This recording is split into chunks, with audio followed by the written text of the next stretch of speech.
that we've really been digging deep into and getting real detailed on is this elimination of the deduction of state and local income tax, property tax as well. I was speaking with one of the members of Congress who was in that meeting that you had last week in Steve Scalise's office to talk about the high-income states. You had a lot of the representatives from states like New York and New Jersey and Connecticut, et cetera, because they're pushing back and saying if you eliminate this deduction, that's going to mean higher taxes for my constituents.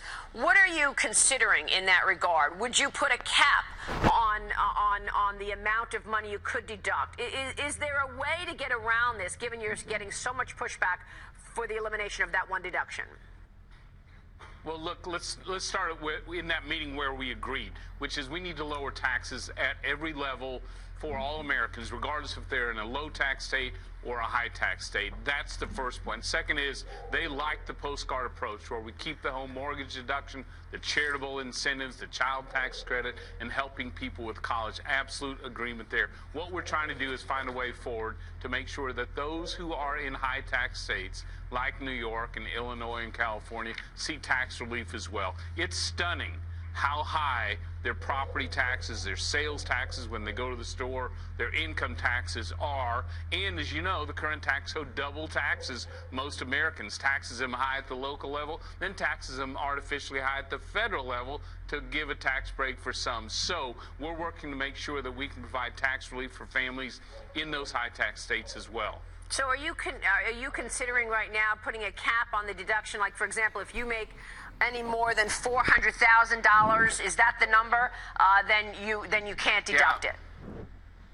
Yeah, not necessarily, no. We're talking about making sure that we're lowering the tax rates at every level. That's why we have not yet decided on what those income tax brackets will be, to make sure that we can address and create tax relief at every income level. We're especially driving a very strong middle-class tax relief in President Trump's reforms.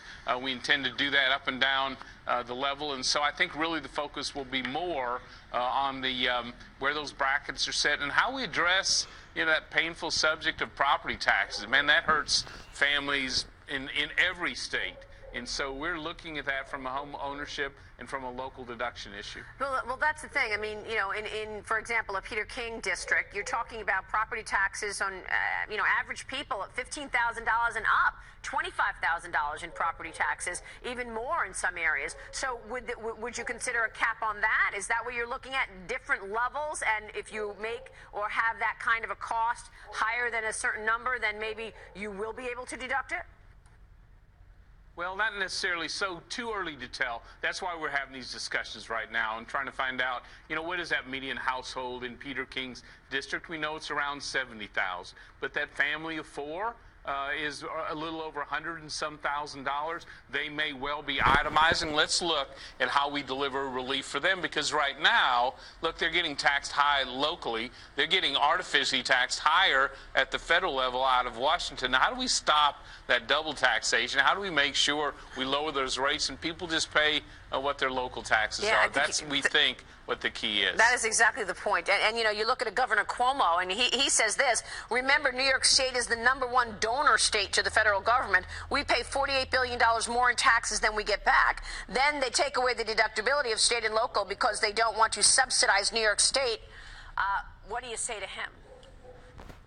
Well, I don't know Governor Cuomo. I just get a little suspicious when the same politicians